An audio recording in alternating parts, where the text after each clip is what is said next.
Écoute, merci Philippe, mais je ne sais pas quoi faire avec tous ces assets informationnels. Hein. Moi, je suis en charge de process et j'ai mes KPI à calculer. On a un souci là ou quoi? Ben quand même quoi. Parce que là, il y en a d'autres à mettre. Tu peux montrer un peu? Les gens en approche m'ont dit qu'on avait encore 100 000 assets.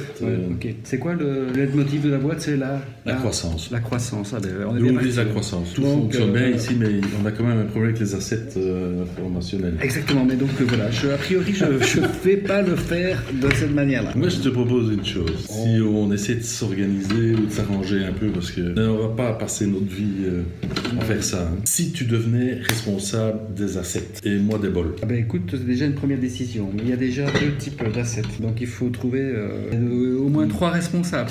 Il manque un responsable. Tu es responsable des grands et pour l'instant des bols. Et moi je prends les petites. Et je pense que tu pourras peut-être trouver quelqu'un à qui tu as délégué. Je vais déléguer peut-être tout à l'heure, mais on va régler ça comme ça.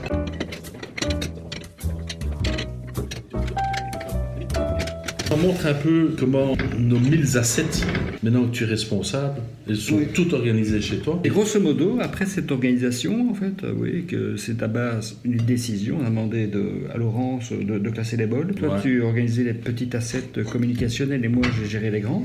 Mais le résultat, c'est qu'on peut en effet viser la croissance, me semble-t-il. On peut en rajouter combien? Ça dépend de la hauteur des plafonds. Et l'ambition, c'est sky is the limit. Exact.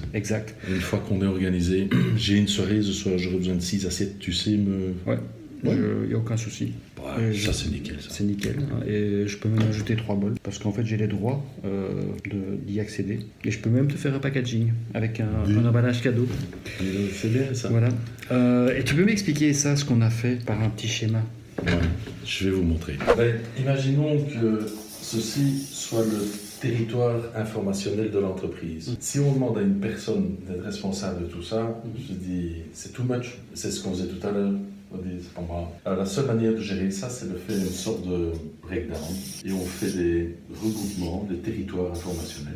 Et on va dire par exemple qu'ici on va avoir tous les contrats, on va dire qu'ici on a toutes les procédures, ici on a tout ce qui est le département et l'information HR. Et pour chacun de ces territoires, on va nommer un responsable, comme on a fait avec les assiettes tout à l'heure. Et le fait de nommer un responsable par territoire rend le système gérable. Tant qu'on n'a pas fait ça, personne au sein de l'organisation ne dit je prends tout. Il faut simplement dire aux gens voilà la partie que tu prends et dans cet espace-là, c'est ton business. Et la semaine dernière, tu m'avais parlé en fait du droit à l'information. Et donc finalement, qui dit droit dit devoir. Et donc un des premiers devoirs, c'est de s'organiser ensemble pour le faire. Exact. Philippe, on y va? On y va parce que là, les assiettes sont bien rangées. Et donc on est parti pour l'hypercroissance. On est parti pour l'hypercroissance. La croissance que quelqu'un connaît bien, c'est Gabriel 2 minutes 30. Donc je vais lui demander de relayer cette vidéo. Donc Gabriel, je compte sur toi. À bientôt. À bientôt.